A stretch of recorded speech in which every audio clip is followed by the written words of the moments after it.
Bonjour et bienvenue à cette nouvelle édition du Bulletin des régions, une émission produite grâce à la collaboration des télévisions communautaires associées à Cogeco. Bonne émission.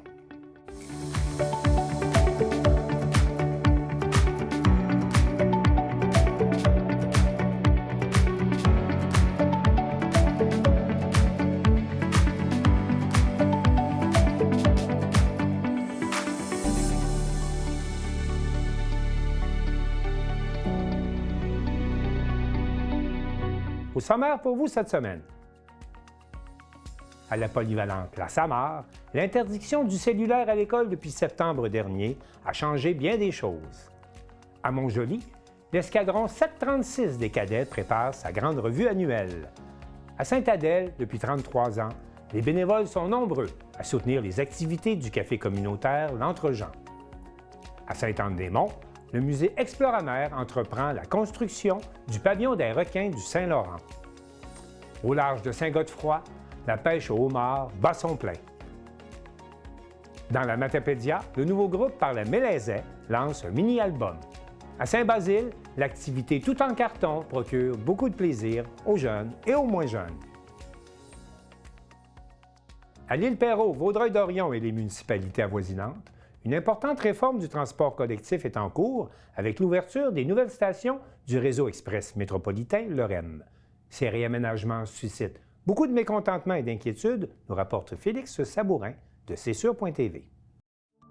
Mandaté par l'Autorité régionale de transport métropolitain, EXO, le regroupement des services de train, d'autobus et de transport adaptés de la région métropolitaine de Montréal, déploiera dans les prochains jours une importante refonte de son réseau d'autobus dans le secteur de la presqu'île. Cette réorganisation touchera principalement les municipalités de l'Île-Perrot, de Vaudreuil-Dorion et des localités avoisinantes. Afin de mieux comprendre les changements annoncés, C'est sur la télé s'est rendu à l'une des séances d'information pour y rencontrer Marco Cruz, directeur du développement et de la mobilité chez EXO.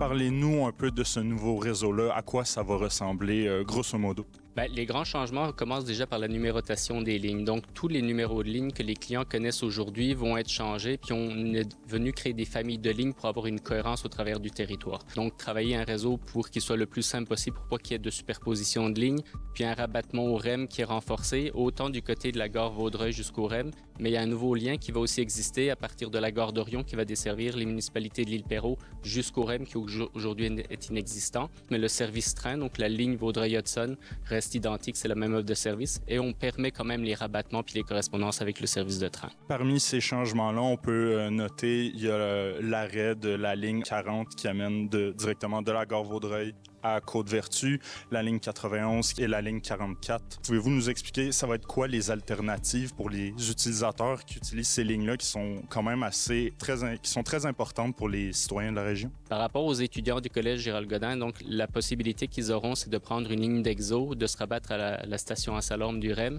puis à partir de là, ils vont avoir deux options. Soit prendre le REM, puis correspondre à la station Fairview avec le service de la STM pour se rendre au collège, ou dès la station à Salorme, ils vont pouvoir prendre une ligne de la STM pour se rendre au collège. Bien, je tiens quand même à rappeler tout ce qui est notamment en lien avec la ligne 40 ou l'Express 40, comme les gens l'appellent, et puis la ligne 91. C'est des lignes qui sont effectivement retirées du réseau, mais c'est en suivant une orientation qui nous a été soumise. Donc, c'est vraiment une orientation qu'on a suivie par rapport à ces éléments-là. Malgré l'objectif de simplifier les déplacements et de favoriser les correspondances avec le REM, la réforme du réseau ne fait pas l'unanimité et soulève des préoccupations chez de nombreux usagers. Les étudiants du collégial et de l'université figurent parmi les plus touchés puisqu'ils devront réorganiser leurs déplacements à quelques semaines seulement de la fin de leur session. C'est sur la télé à assister à des mobilisations citoyennes où plusieurs élus municipaux de la région étaient présents pour constater les inquiétudes exprimées sur le terrain.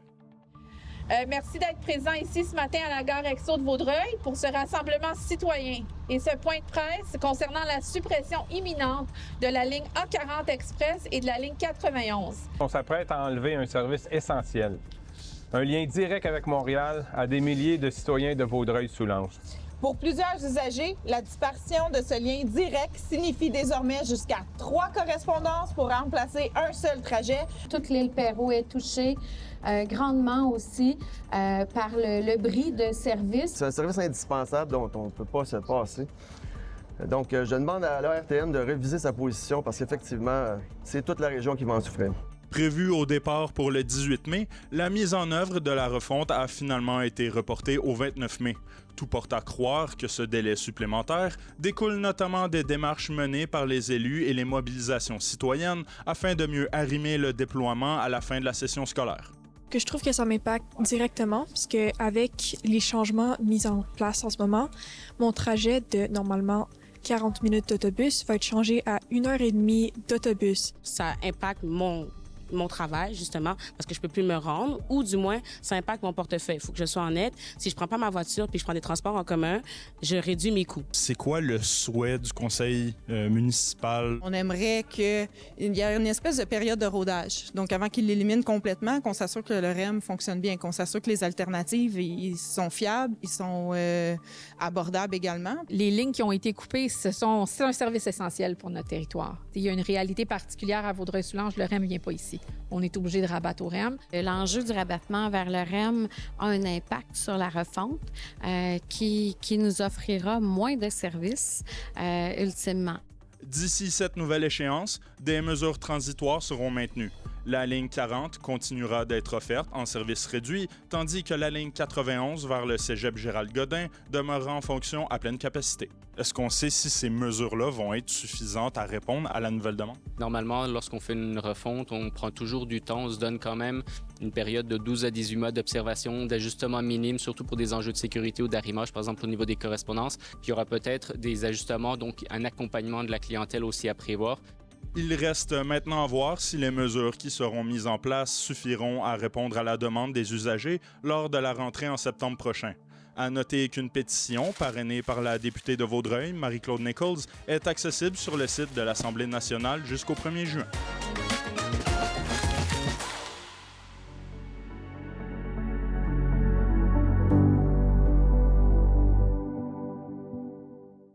Alors que la fin de l'année scolaire approche, Jacob Kenville de la télévision de l'Érable revient sur les impacts de l'interdiction du cellulaire à l'école en vigueur depuis septembre dernier à la polyvalente La Samar, à Plessisville. Le cellulaire fait partie du quotidien des jeunes. Mais désormais, dans les écoles secondaires du Québec, il est tout simplement interdit, autant en classe que sur le terrain de l'établissement. Une mesure gouvernementale qui vient drastiquement changer les habitudes des jeunes. À la polyvalente La Samar, à Plessisville, cette interdiction est maintenant en vigueur depuis le début de l'année scolaire. Une nouvelle réalité qui demande des ajustements autant pour les élèves que pour le personnel. Bien, lors de la sortie de la nouvelle, ça a réagi quand même fortement. C'est sûr que c'était un changement majeur plutôt. Puis, par la suite, quand c'est arrivé dans nos écoles en août, avec la rentrée, ça s'est super bien passé. Dans le fond, les consignes étaient claires, tout était annoncé, puis on a laissé quand même un premier cycle de 9 jours pour les accompagner dans ce changement-là. Donc, des avertissements, on modélisait avec eux. Donc, ça n'a pas été drastique. Ils ont pris l'habitude, puis après ça, ça s'est très bien fait. On avait aussi quand même fait le pas l'an dernier là, avec pas d'utilisation dans les classes, donc il était déjà un petit peu là, dans cette démarche-là là, au niveau du cellulaire. Bien, au niveau des enseignants, c'était quand même, étant donné qu'on avait fait le pas l'an dernier avec le non-utilisation dans les classes, c'est moins pire. Par contre, on a choisi en équipe école, nous ici, de faire l'effort également. On a mis l'effort pour montrer l'exemple. Ce qu'on a dit, c'est que nous aussi, dans les corridors, parce que l'adulte a le droit de l'utiliser, mais on fait un effort devant les élèves pour leur montrer l'exemple. Donc, on ne l'utilise pas dans nos déplacements, dans les corridors, dans les classes. Les enseignants savent que c'est pour l'utilisation pédagogique seulement. Sinon, ils ont leur ordinateur portable pour faire le reste. La polyvalente La Samar doit maintenant assurer le respect d'une règle claire. Aucun usage du cellulaire dans l'établissement comme à l'extérieur. Mais comment l'école applique-t-elle cette règle et quelles sont les conséquences si un élève ne respecte pas la consigne? La règle, dans le fond, c'est une règle ministérielle qui mentionne que toute interdiction d'appareils électroniques tels que le cellulaire, le portable, une montre intelligente, doit être interdit d'utilisation et en sa possession de la première cloche à la dernière. Donc ici, c'est de 8h55 jusqu'à 16h05. Bien, la conséquence, c'est la première fois qu'on qu'on voit l'élève qui soit l'utilise ou en sa possession, exemple le cellulaire, c'est qu'on lui demande de nous le remettre pour la journée. Donc, on le réserve là, à un endroit spécifique au secrétariat, identifié au nom de l'élève. Et l'élève, vu que c'est la première fois, peut revenir chercher son cellulaire à 16h05 à la dernière cloche. Par la suite, s'il se fait prendre une deuxième, troisième et plusieurs fois, là, dès la deuxième fois, c'est qu'on appelle le parent et c'est le parent qui est informé et qui doit venir chercher le cellulaire sur les heures d'ouverture du secrétariat. Donc, l'élève ne peut pas reprendre son téléphone cellulaire. Si toutefois, ça arrive à plusieurs reprises, on en a peu par contre, là, on a d'autres services là, qui peuvent entrer en jeu. Là. On a un partenaire externe qui est Action Tox. Au niveau de la dépendance, on voit que c'est récurrent chez un élève, bien, on peut lui fournir un certain soutien là, en accompagnement pour l'aider là, à décrocher un peu de son cellulaire. La loi dit que c'est à l'intérieur et à l'extérieur sur les terrains de l'école. Donc, c'est sûr que nous, on est une école où on a un vaste terrain. Donc, au niveau de la surveillance, c'est un enjeu à ce point-là parce que faut que notre personnel se rende et tout ça. Donc, les élèves là, ils connaissent la règle, mais c'est un enjeu chez nous. Dans le fond, tout ce qui est au niveau activité pédagogique, on peut faire l'utilisation du cellulaire. Par contre, elle est encadrée. Par exemple, un enseignant veut faire une activité avec des codes QR un peu partout dans l'école, mais là, il va autoriser ses élèves, il va sortir avec son groupe pour aller au casier, pour aller chercher les cellulaires et reporter à la fin de leur période aussi les cellulaires.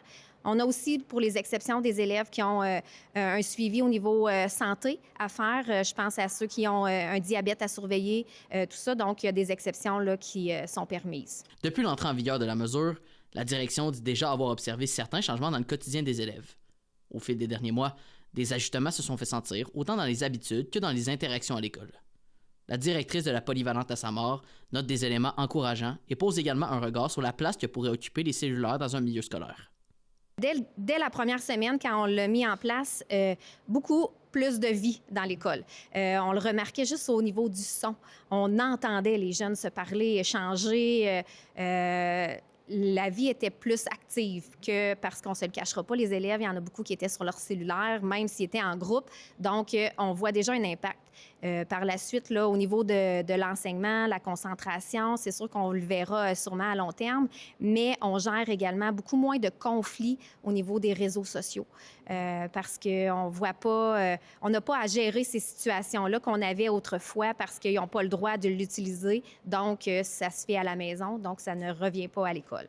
Bien, c'est un peu la façon qu'on procède maintenant. Je dirais, c'est sûr que le moins possible, idéalement, c'est ce qu'on fait. Donc, oui, pour des activités pédagogiques, je veux dire, l'utilisation de photos, mais même nous, les adultes, il faut apprendre à mettre ça de côté puis à revenir à l'essentiel. Donc, le monde idéal, moi, je pense qu'on est tout prêt. Faut juste poursuivre dans ce chemin-là. Une mesure ministérielle qui transforme concrètement le quotidien dans les écoles secondaires, alors que les cellulaires sont désormais interdits autant en classe que sur l'ensemble du terrain scolaire. À la polyvalente La Saint-Maur, cette nouvelle réalité demande des ajustements, mais les premiers constats laissent entrevoir certains changements dans les habitudes des élèves, notamment en ce qui a trait à la concentration et aux interactions. Reste à voir comment cette interdiction continuera d'évoluer dans le temps et quels en seront les effets à plus long terme, tant pour les élèves que pour le personnel scolaire. Encore une fois, merci à vous, à la maison, d'avoir été des nôtres. C'était Jacob Pienville à la TVC.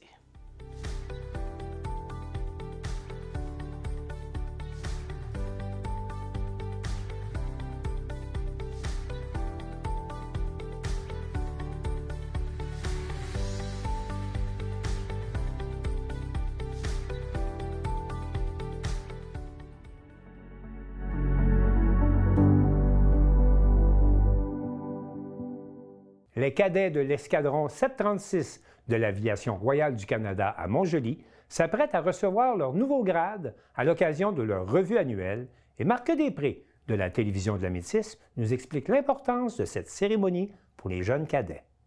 Eh bien, aujourd'hui, on va parler de la revue annuelle qui s'en vient pour les cadets ici même à Montjoly. Mais tout d'abord, Marie-Des-Neiges, comment s'est déroulée la dernière année? C'est très bien déroulé, surtout au niveau financier. Cette année, on a eu des belles surprises. Les cadets ont été formidables aussi là, pour les campagnes de financement. On est allé chercher, juste pour l'emballage, aux alentours de 8 à 9 000 là. Oui, ça a été une belle année. Et en termes de nombre de jeunes, je pense que ça aussi, ça a bien été. Oui, on est rendu à tout près de 40 cadets là, cette année, donc C'est très, très bien pour nous, là. Donc, c'est toujours encourageant de voir que les jeunes sont toujours intéressés par les cadets. Oui, puis on lui fait faire des belles sorties avec les campagnes de financement. Cette année, ils sont allés à Québec encore une fois. Ils ont visité la Citadelle, ils ont visité l'Aquarium de Québec, ils sont allés au village vacances. Puis ils ont fait du laser tag, un messe dîner protocolaire, dans le fond, là, un peu à saveur humoristique. On a eu beaucoup de plaisir au cours de l'année. Et lorsque l'on est commandant d'une belle gang de jeunes comme ceux-là, donc sûrement que c'est encourageant de voir que ça fonctionne bien. Bien évidemment, on est très heureux, Marie-Desneiges et moi, là, et puis toute l'équipe à l'escadron, là, de la progression. On se voit d'année en année, on se côtoie, puis on augmente le potentiel, la croissance de l'escadron à Montjoly. On se fait voir de plus en plus dans la communauté, un peu grâce à vous aussi. Mais ça va de mieux en mieux. Comme Marie l'a si bien dit, on a une augmentation qui continue. On le sait, on est une région où le programme est peut-être en renouveau un petit peu, puis c'est très intéressant de voir que la communauté est au rendez-vous. Et là, il y a naturellement la revue annuelle qui s'en vient à grands pas. C'est quand cette année? Donc, la revue annuelle cette année, le 23 mai prochain, donc samedi 23 mai à l'école secondaire Le Mistral à Montjoly. On a des beaux invités, des personnes intéressantes là, qui vont être présentes. On a plein de belles petites choses à vous montrer. L'accomplissement des jeunes à la fin de l'année. On travaille encore. Là, on est en peaufinage sur un projet simulateur de vol à l'escadron aussi qui est en train de se conclure. Donc, des beaux projets qui arrivent à terme, puis on va être là pour vous montrer ça. Et est-ce que ce serait pour bientôt à ce moment-là? Le simulateur? Oui, en fait, là, le but, là, c'est qu'il soit fonctionnel d'ici la fin de l'année pour qu'en septembre, là, dès que les jeunes rentrent, on puisse utiliser la plateforme là, de façon intensive pour donner de l'instruction puis un peu donner une expérience différente là, avec la technologie qui se rapproche. Et c'est pas exactement la réalité, mais on se rapproche là, quand même beaucoup. Là. Et je pense qu'on a même des plans de Montjoly au travers, là. Oui, exact. Donc, c'est l'objectif, en fait, c'est que le jeune puisse voler dans sa région, donc partir auprès de l'aéroport de Montjoly pour avoir l'expérience un peu de la vue extérieure de hauteur de Montjoly, là. Mais il y a toujours, parmi les activités année après année, donc l'expérience du planeur aussi, ça, on l'évitera pas pour ça, là. On l'évite pas, on le maintient. Les grosses activités, vous connaissez si bien, là, donc la survie, le planeur, les sorties à Québec, les expériences de team building, de travail d'équipe, pardon. Ça continue, ça va continuer de poursuivre dans les prochaines années. On va toujours être là. Donc, on continue les mêmes beaux projets avec des nouveaux défis qui se rajoutent à gauche puis à droite, là. Et pour la revue annuelle, je pense qu'on a entendu dire qu'il allait avoir de la belle visite du côté d'Amqui. Oui, en fait, exactement. Donc, cette année, le corps de cadets d'Amqui se joint à nous, chez nous, à Montjoly, pour notre revue annuelle. Là, on les a invités et ont accepté avec plaisir. Donc, c'est un plaisir pour nous de recevoir le corps de cadets 2774 d'Amqui qui va se joindre à nous. Donc, c'est des gens d'Amqui qui nous regardent. Là. Bien, vous êtes les bienvenus encore. Puis, je pense que c'est l'opportunité de voir encore, on parlait de travail d'équipe. Les régions qui travaillent en équipe, on est là pour ça. Donc, des belles visites. On a le lieutenant-colonel Carl Gauthier qui descend là, d'Ottawa pour venir nous voir pour la revue. C'est notre invité d'honneur. Donc, une belle journée, là. Donc, de la belle grande visite, quoi. De la belle grande visite avec plein de belles surprises.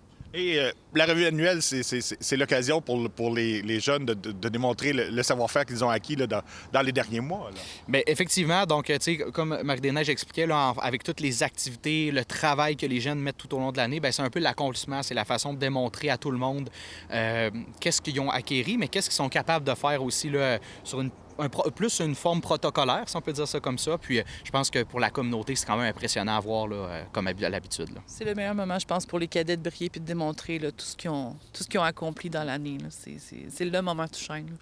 Et le 23 mai prochain, ça va se passer à quelle heure? Yes, donc le 23 mai prochain, à l'école Mistral de Montjoly. On vous attend à partir de 13h15, 13h30 pour un début de parade. Là, un début de parade dans le coin de 13h30, donc peut-être on vous attend vers 13h15. Puis ça va être le moment pour voir. On va avoir un petit goûter après pour discuter avec vous. Si vous voulez parler d'invité d'honneur, avoir quelques kiosques. Les jeunes vont vous présenter des choses qu'ils font. Donc... un beau moment pour venir nous découvrir dans la région, venir juste discuter avec nous. Je vais être sur place, Marie-Desneiges aussi, si vous avez envie de vous impliquer ou juste venir discuter puis voir ce qu'on fait. Si vous avez des enfants, des petits-enfants qui seraient intéressés, bien, on va être là aussi pour répondre à leurs questions. Là. Et là, bien, quand on en arrive habituellement à la revue annuelle, c'est que bon, la saison est quand même pas mal terminée rendue là. Oui, c'est notre dernière fin de semaine officielle. Pour les jeunes qui sont dans le programme, ils vont avoir le camping la fin de semaine d'après. Mais c'est sûr qu'au niveau officiel, là, le 23 mai, c'est notre dernière journée avec nos jeunes. Et aussi, ben, si jamais là, on fait le ménage de ce temps-ci, là, justement, dans nos maisons. Donc, si jamais les gens ont des canettes, là, ce serait la dernière occasion là, de pouvoir les remettre. Oui, c'est sûr que tous les vendredis là, jusqu'au 22 mai, on est à l'Escadron. Si vous en avez durant l'été là, puis que vous connaissez les jeunes savent comment me rejoindre. Donc, je peux toujours me déplacer là, pour aller chercher pour faire les dons à l'Escadron. Et du côté du Mistral, lorsque les jeunes veulent s'y rendre, on procède comment? Là? C'est toujours au même local? C'est toujours au même local, le vendredi soir de 18h à 21h. On est au café étudiant. Les jeunes savent s'y rendre aisément. Puis on est toujours là. Moi, j'arrive toujours un petit peu d'avance. Donc, c'est des jeunes qui ont des questions, quoi que ce soit. Là, on est là vers 5h30 environ, là, 17h30. Ouais. Et à ce moment-là, est-ce qu'on a déjà identifié le retour devrait se faire quand? Le premier vendredi de septembre, normalement. Donc, le premier vendredi de septembre, là, on va être présent, on va accueillir les jeunes à partir de 12 ans, ils vont être bienvenus dans le programme. Donc, on confirme le tout? Oui, bien, c'est exactement comme Marie-Deneige a dit. Donc, début septembre, là, on va vous attendre. On a notre soirée d'accueil. On va sûrement se revoir peut-être en août avec plaisir là, pour parler de tout ça. Mais soirée d'accueil en septembre où ce que les jeunes, on va repartir, merci beaucoup, l'année en nouveau avec les nouveaux projets. Les parents sont invités en début d'année là, pour discuter des projets. Puis, justement, la revue annuelle, je pense que c'est un bon moment pour venir voir qu'est-ce qu'on fait en fin d'année pour se donner une idée de l'an prochain. Donc, c'est un beau moment pour ça. Bref, est-ce qu'on a des remerciements à faire en cette fin d'année à ce moment-là? Bien, c'est sûr que tous les partenaires qui nous ont soutenus toute l'année, notamment le Club Lyon, le Club Rotary, le Richelieu, Super C qui nous accueille à chaque année, IGA qui nous fournit les buffets. Donc, c'est toujours eux qu'on remercie. Là. Donc, heureux de cette autre édition? Oui, très heureuse. Ben, félicitations pour votre beau travail et naturellement, ben, on se souhaite une belle revue annuelle. Hey, merci beaucoup.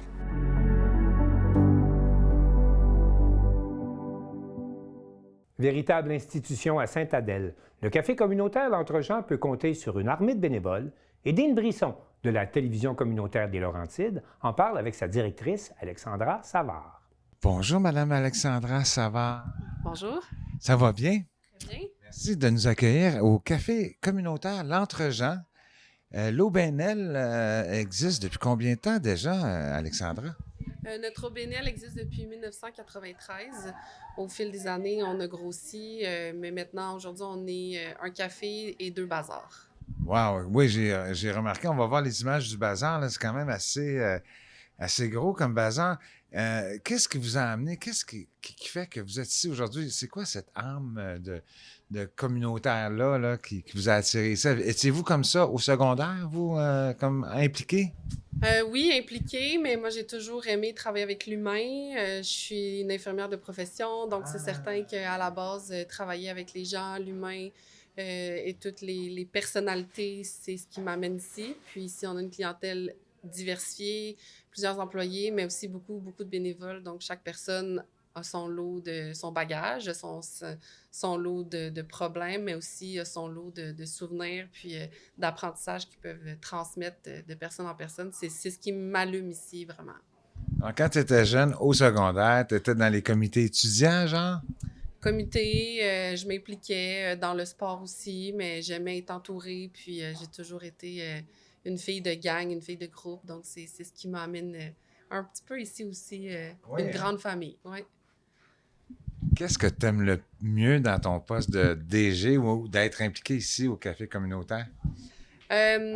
Premièrement, les bénévoles qui sont incroyables. C'est beau de voir une grande communauté. On a 105 bénévoles impliqués à tous les jours qui viennent nous aider à plusieurs rôles. 105 personnes, puis ça augmente constamment. On invite tout le monde qui veulent s'impliquer ici à venir faire du bénévolat. Fait que premièrement, les bénévoles qui sont, c'est très riche et c'est un petit peu l'âme de notre café. Et nos bazars, sans eux, on ne pourrait pas fonctionner. Puis vraiment, la diversification de la clientèle aussi, c'est beau de voir des gens, quand on offre des dîners, les gens s'installent à une table, puis ils sont assis avec des gens qui connaissent ou connaissent peut-être pas, mais ils font des liens, créent des liens. C'est notre mission de briser l'isolement, donc je pense que ça a sa place dans la communauté.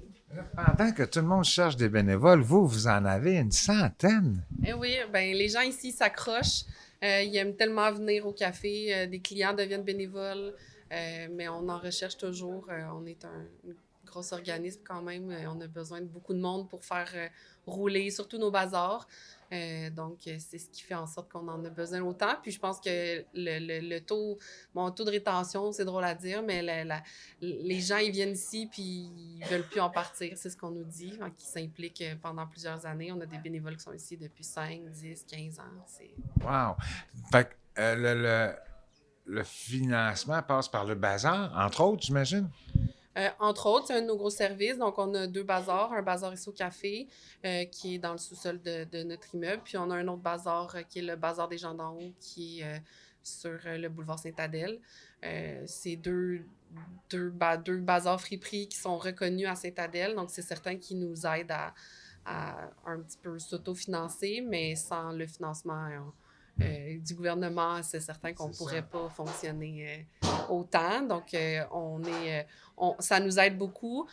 Puis, on a aussi des repas, on fait de la cuisine. Donc, on fonctionne un peu avec cet argent-là, ces revenus-là qui rentrent en plus du financement du CIS des Laurentides. Fait que c'est le CIS qui finance, c'est le CIS qui donne un certain montant, plus les bazars, plus la vente de repas. Exactement. Vente de repas, nourriture. Puis après ça, on a toujours des subventions ici et là, mais le gros de notre aide financière provient du PESA, qui est le programme de soutien aux organismes communautaires. C'est un programme de financement à la mission. Donc, pour nous, c'est un gros financement important qui est récurrent là, d'année en année. On le souhaite qu'il reste.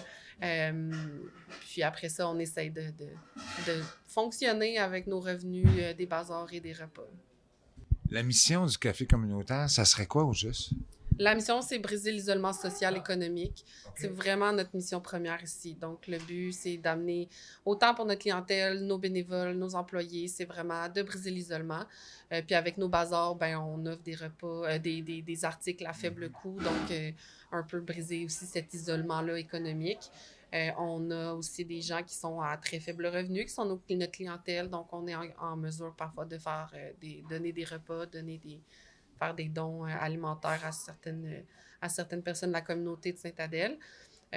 Notre gros de nos aliments proviennent d'autres organismes. Donc, on fait de la transformation alimentaire par des dons qui proviennent de chez Moisson ou du garde-manger. Donc, c'est ce qui nous permet on reçoit de la nourriture qu'on transforme, puis on la vend sous forme de repas et de repas à emporter. On vous donne de la nourriture, donc. Moisson Laurentide. Ouais. Et l'autre, c'est? Le garde-manger, qui sont un organisme partenaire tout près d'ici à Sainte-Adèle. Donc, eux, on reçoit des denrées de leur part à chaque semaine, puis on cuisine. On a une chef incroyable ici qui reçoit une boîte de nourriture. On ne sait jamais c'est quoi à chaque semaine. Donc, avec ce qu'elle a, ce qu'elle reçoit, elle concocte un menu pour la semaine pour servir nos dîners ici. Comment ça coûte dîner ici, disons? Présentement, nos repas pour les membres sont 7 $, puis les non-membres sont 10 $. C'est le repas complet, la soupe, repas, dessert, le café, thé. Ouais, c'est vraiment pas cher. Donc, très avantageux pour ceux qui ont moins de moyens de justement sortir. Et oui, briser l'isolement semble être un facteur très important dans plusieurs organismes. Ici, ça fonctionne bien. On a des gens qui réussissent à venir ici et dire « Ah, moi, ça me fait du bien ».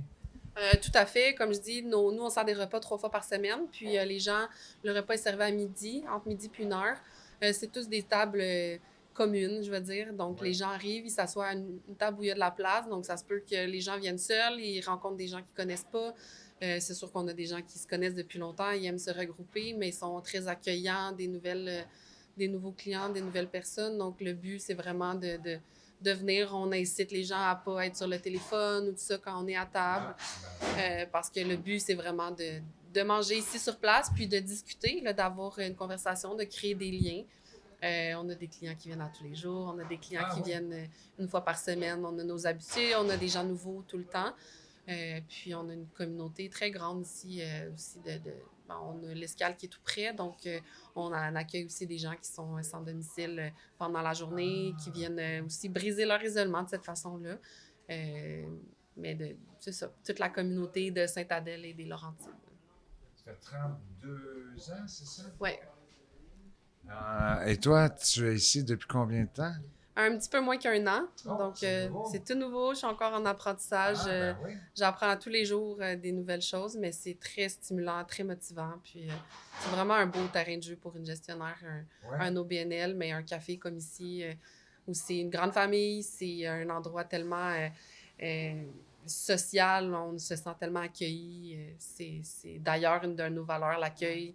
C'est super important. C'est super chaleureux quand on est arrivé, j'ai senti, là. C'est très, très, très chaleureux. Oui. C'est le but, en fait, d'être accueillant, puis que les gens ici se sentent à leur place, ils se sentent aimés, appréciés, valorisés, qu'ils peuvent venir échanger ou vraiment juste prendre un café, venir travailler un peu ou tout simplement lire un livre, faire des jeux de société. C'est vraiment ouvert à tout le monde.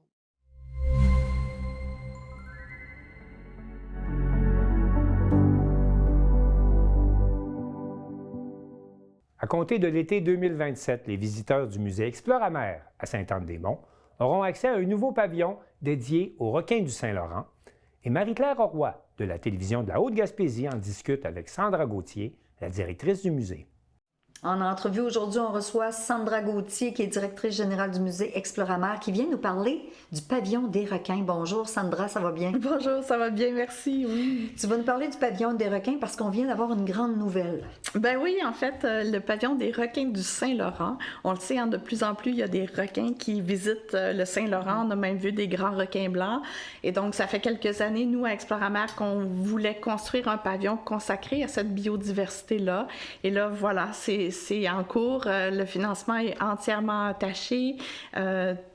Tout le budget est là. Les travaux vont commencer dans les 2-3 prochaines semaines. Donc, on est très contents. Oui.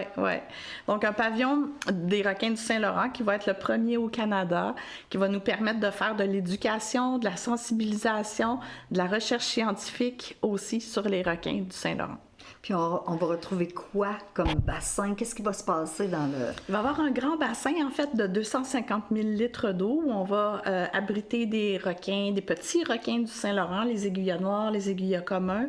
On va avoir les raies aussi, 4 variétés de raies parce que c'est la même famille de poissons.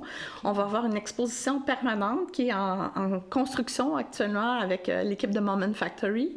Et on aura aussi une exposition pour enfants qui est scénarisée par notre grand Patrice Michaud national là, qui vient de la région.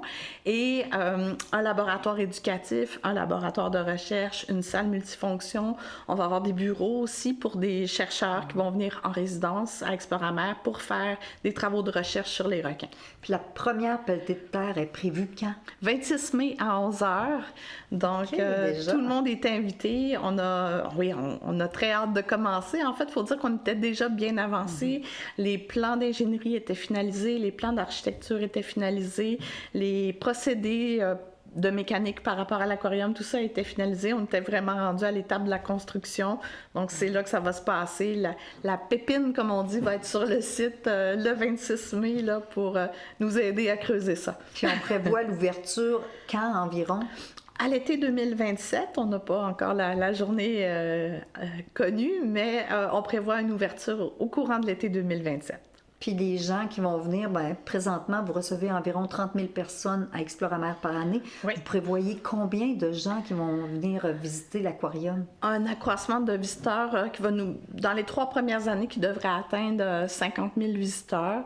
Donc, ça va faire d'Exploramer le plus gros attrait touristique de la Gaspésie, mais un des plus gros de l'Est du Québec aussi, là, avec tout ce qui s'en vient.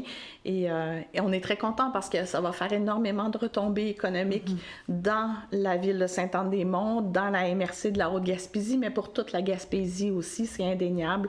Les gens vont partir de Montréal ou de Halifax ou de Moncton pour venir visiter Exploramer. Donc, ils vont manger, ils vont boire, ils vont dormir quelque part. Donc, tout ça, c'est des services touristiques qu'on doit consolider ou développer pour bien accueillir nos visiteurs. Puis j'imagine que vous avez travaillé très fort. Il doit y avoir une équipe autour de tout ça, là? Ah oui. Oui, en fait, on a travaillé beaucoup l'équipe à l'interne, hein? On a avec nos biologistes, notre vétérinaire, mais on a aussi bien travaillé parce que la conception de ce pavillon-là, elle est gaspésienne. Nos ingénieurs sont gaspésiens, notre architecte, elle est gaspésienne. Donc, nos requins seront gaspésiens aussi. On va les trouver où, justement, ces requins-là, pour terminer? Juste en face, dans la mer, en fait, dans le Saint-Laurent. C'est des requins du Saint-Laurent, donc on va les trouver dans le Saint-Laurent. On sait déjà à peu près, là, après avoir discuté avec plusieurs pêcheurs, là, où se trouvent les gisements d'aiguillas. Donc, on va pouvoir directement aller les chercher dans leur environnement. Ou encore mieux, idéalement, dans des aquariums américains qui auraient ces mêmes requins-là, si on en trouve, évidemment, et s'ils ont des surplus. Bien, merci beaucoup, Sandra. Merci. Félicitations pour ce beau projet. Merci beaucoup. Merci.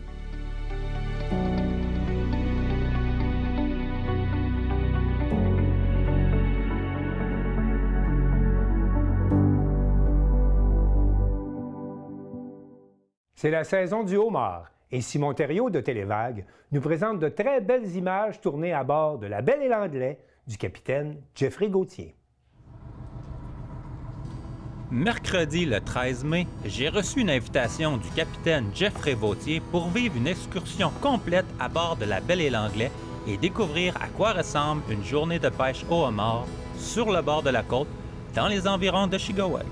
4 heures du matin, alors qu'il fait encore noir dehors, j'observe les différents bateaux de pêcheurs quitter le quai de Saint-Godefroy pour aller accomplir leur travail. L'équipage de la Belle et l'Anglais est composé de Jeffrey Gauthier, Patrick Hort et Arthur Chapadeau, que Jeffrey aime appeler amicalement Monsieur Arthur. À 4h30, c'est à notre tour de prendre le large pour aller jeter les cages.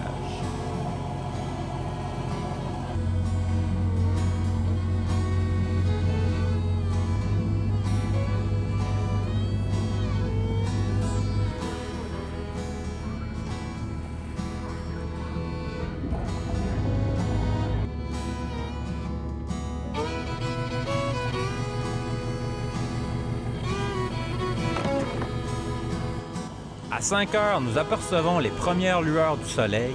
La journée s'annonce magnifique.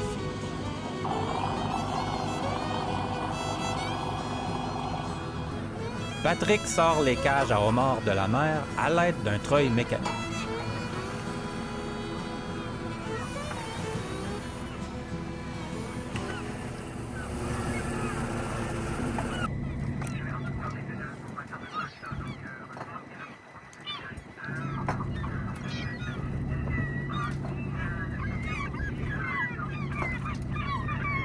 Le mort, quand tu le poignes, il faut que tu le mesures pour être sûr qu'il est légal. Ça veut dire on mesure de l'œil ou que le cœur, son corps. Puis il faut que ta mesure reste sur le corps. Okay. S'il dépasse,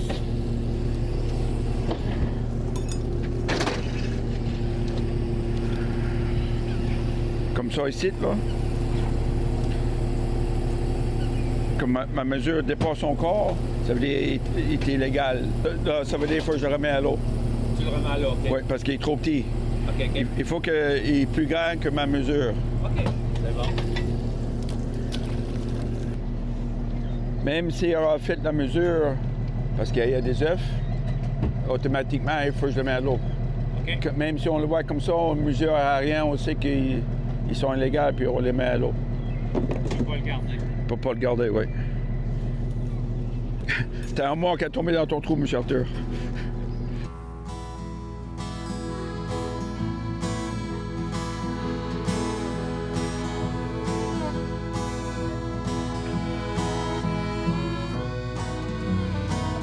Tous les pêcheurs, on a un numéro sur nos bois, mais on a chacun notre couleur différente pour identifier.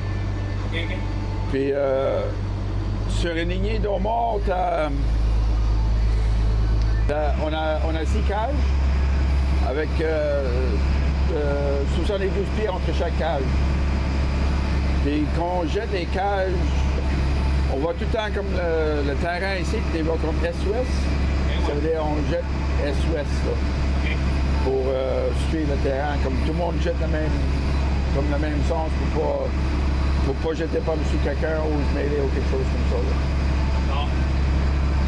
Ça veut dire que il y a d'autres secteurs qui vont jeter soit avec le courant, comme à Nouveau-Brunswick ou quelque chose comme ça. Les îles de Madeleine, ben, les autres, ils pêchent tout sur l'âge, puis il n'y a pas de terre pour marquer, ça veut dire qu'ils jettent avec les courants, mais des fois, ils se jettent un par-dessus d'autres. Mais ici, tout le monde, on jette pas mal avec le courant. On est beaucoup moins de pêcheurs qu'avant.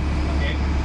Parce que même de Saint-Godefroy à Passbiac, avant, on était 35 pêcheurs. 35? 36, puis là, on est rendu à 4, 9, 13. Là, on est rendu 13. Là, on est rendu à 18 pêcheurs. Il y a quasiment 20 pêcheurs de moins qui pêchent dans le même secteur que quand j'ai commencé. C'est pas le secteur? Oui, mais depuis que j'ai commencé à pêcher, là, dans mon secteur ici, il y a au moins 20 pêcheurs de moins que les autres années. Là. Parce que la pêche, les 9 dernières années, ça va bien, mais on avait des années qu'on prenait juste 5 millions de morts par année. C'était pas beaucoup, mais avec les autres pêches, on pouvait... avec les autres pêches, on pouvait... avec pêcher la rame printemps et le maquereau, ben on faisait assez pour survivre. Là. Okay, ouais. Mais comme aujourd'hui, avec les pêches qui sont fermées, il n'y a plus d'hareng, il n'y a plus de maquereau. Ben, il y a d'hareng d'automne, mais il y a un printemps, puis c'est ça veut dire c'est tous nos œufs sont dans le même panier, ça veut dire si ça va mal, ben oui, jusqu'à date, il a fait beau pour pêcher, puis les prix sont un petit peu moins que l'année passée, mais parce que le poisson, on dirait qu'il est dispersé, il est dans un secteur, puis l'autre, puis il est dur à suivre comparé les autres années, mais ça se peut, c'est parce que j'ai juste un printemps tardif.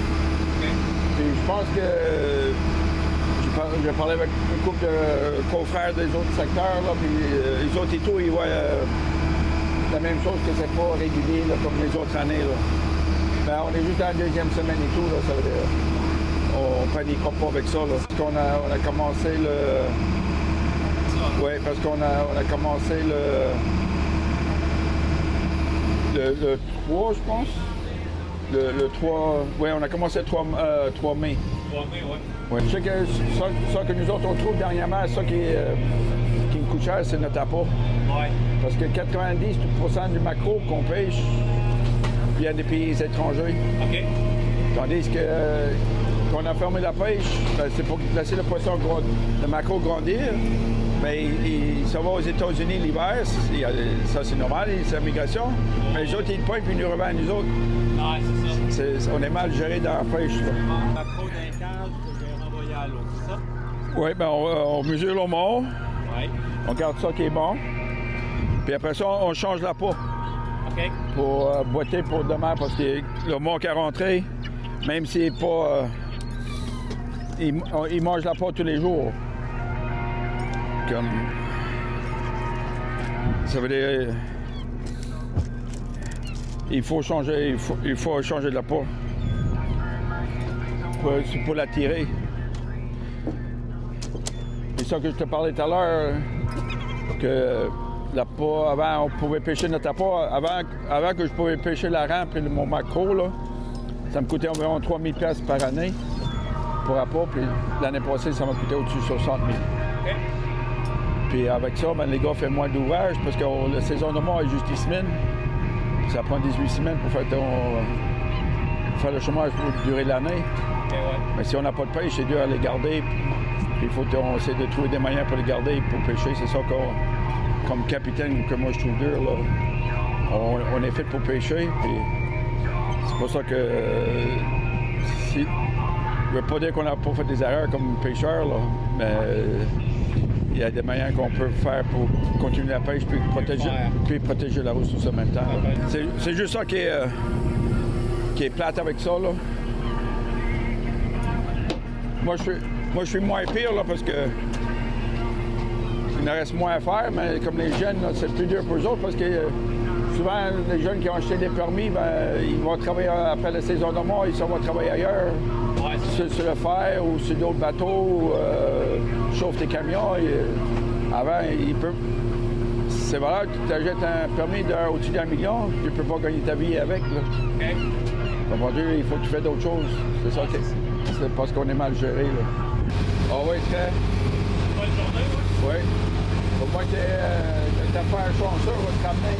Ah ouais? On va emmener le soleil, puis...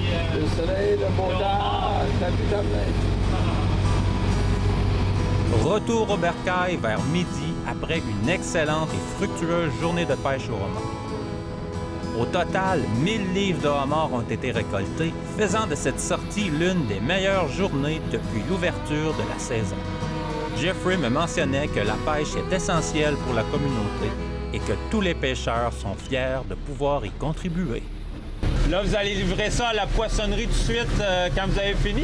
Oui, il va monter la côte puis il amène ça direct à l'usine. OK, à l'usine, ouais. Oui. Ben, moi, je vais aller à l'usine à 5 fois.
Francis Pelletier de la télévision de la Matapédia nous présente un groupe de musique qui vient de réaliser un premier mini-album et dont le nom s'inspire des forêts de Mélèze. Rencontre avec le guitariste Carl Blanchette du groupe Par la Mélézais.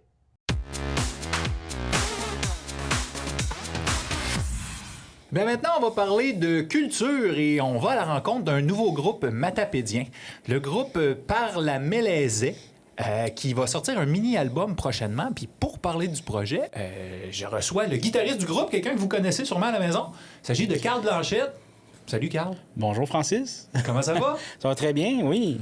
Comme ça, on a des gros projets de musique on the side, comme on dit en français. Ben oui, écoute, moi, je joue de la guitare depuis que j'ai 15 ans, puis là, j'avais hâte de sortir un album. Et voilà qui se fait. En fait, ça sort le 22 mai officiellement, mais on peut déjà voir un extrait. Ça s'en vient déjà. Oui. Juste pour commencer, là, le groupe s'appelle Par la Mélézais. Oui. C'est quoi une mélézais? Une mélézais, c'est une forêt de mélèze. Donc, tu sais, une forêt d'érable, c'est une érablière. Eh bien, une forêt de mélèze, c'est une mélézais. Je pense pas que c'est un terme officiel, mais c'est un terme utilisé...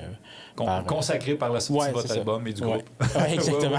C'est mélèze, les conifères là, qui changent de couleur à l'automne. Effectivement, oui. L'automne. Oui. Puis, comment est-ce que tu décrirais votre style de musique là, par la mélézais? Ben, en fait, le terme qu'on utilise, c'est du sludge and roll de parents. Mais je vais vous expliquer un peu c'est quoi, parce que ça représente pas grand-chose pour les gens qui ne sont pas des mélomanes et des fans de musique un peu plus métal et underground. C'est vraiment une musique qui est...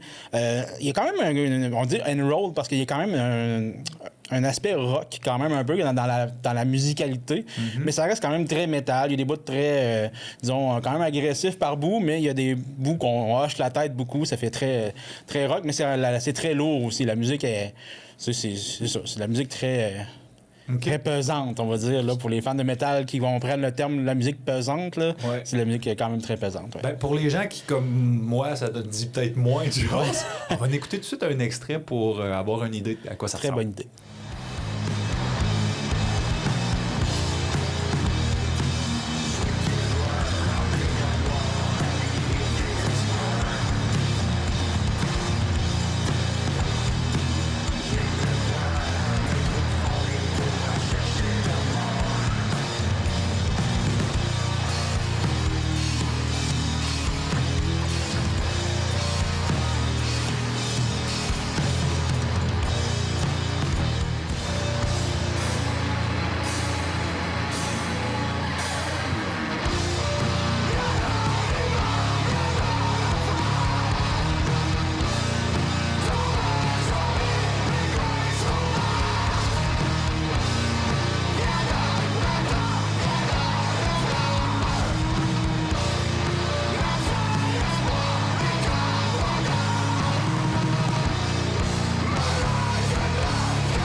OK, oui. Alors, on comprend bien ce que tu veux dire par pesant. Hein? Ouais. C'est comme lourd, les guitares sont pesantes, puis il y a quelque chose d'un peu, je dirais, comme boiteux. Là. Ouais.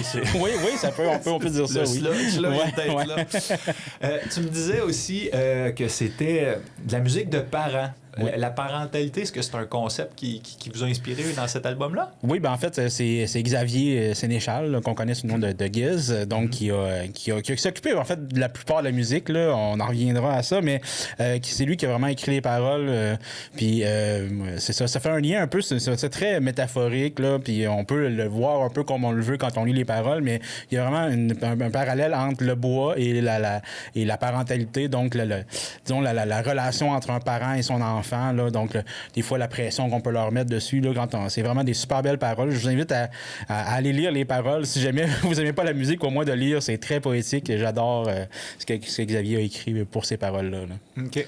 Et toi, Xavier, qui est-ce qui fait partie du groupe? Vous n'êtes pas juste deux, là? Non, c'est ça. Aux percussions, on a Sébastien Leclerc, là, donc, qui est dans plusieurs projets dans la région, dont le LT Country Band, qui a vu le jour avec Caroline Dastou dernièrement. Mais oui, donc on a Sébastien à la percussion. Puis on a Caleb Bernatchez aussi à la basse, là, aussi, quelqu'un quand même assez connu dans le milieu musical dans la région. Là. Donc, on est tous des petits gars du coin. Ouais.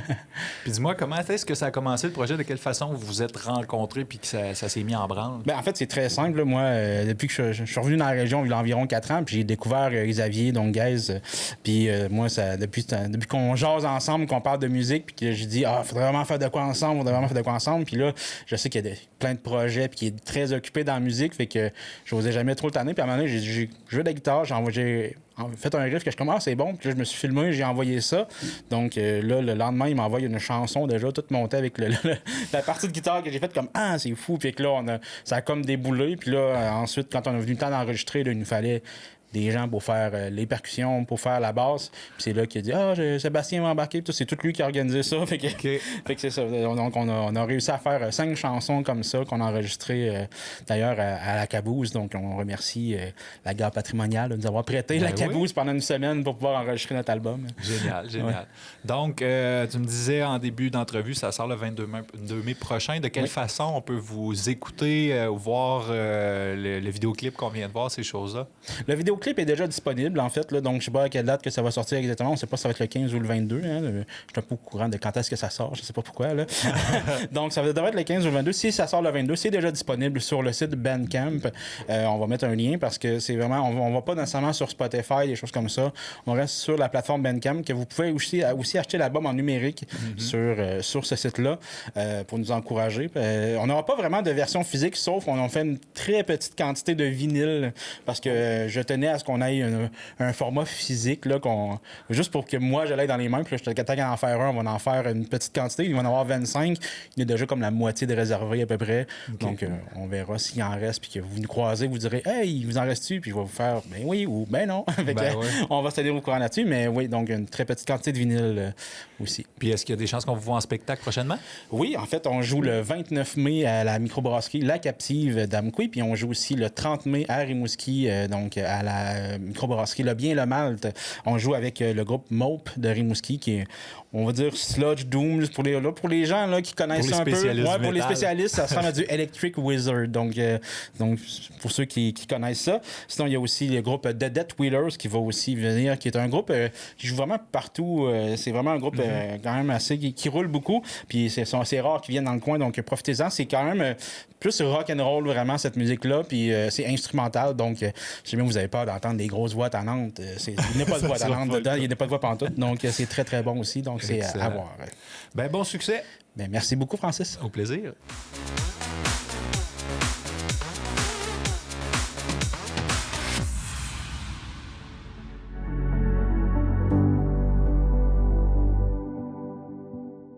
Papa Moussa Camara de CJSR était à la première édition de l'activité Tout en carton à Saint-Basile et il nous rapporte que les nombreux participants ont vraiment apprécié leur expérience.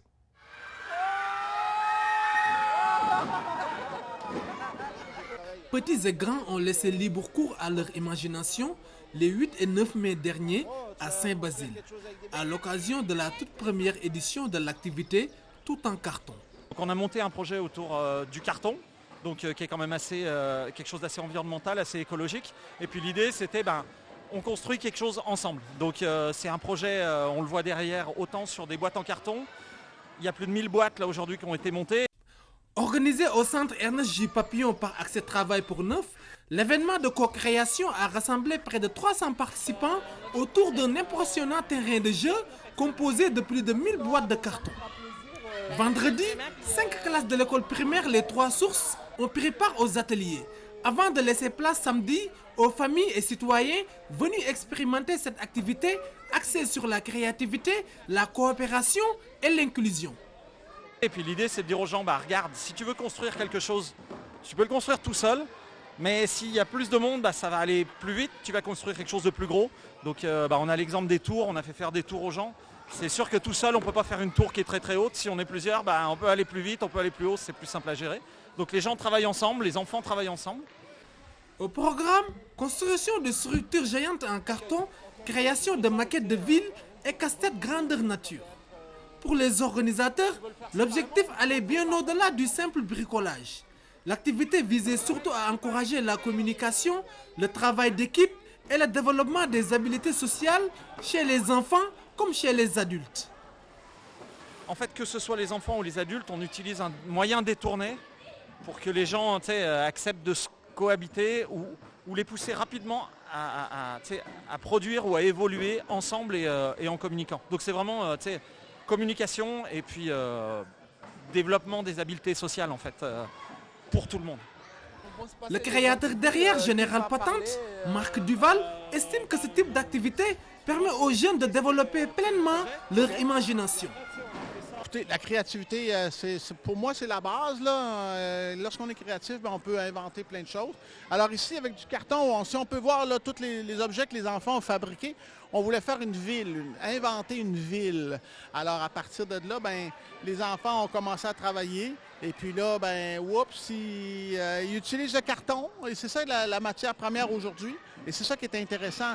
On part de rien pour créer des appartements. Il y en a qui ont fait des tentes, il y en a qui ont fait des voitures. C'est incroyable, c'est super beau. Du côté de la ville de Saint-Basile, on se réjouit de la forte participation citoyenne et de l'aspect rassembleur de l'événement.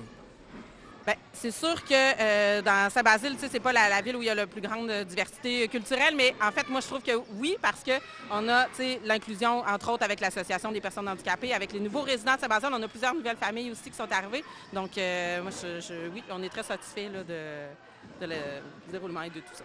L'activité tout en carton poursuivra maintenant sa tournée dans d'autres municipalités de la MRC de Portneuf au cours des prochains mois.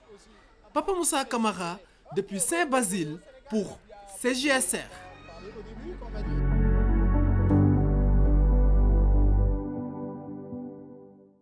C'est tout pour le bulletin des régions cette semaine. J'espère que cela vous a plu. Je remercie toutes les stations de télévision participantes et je vous dis à bientôt.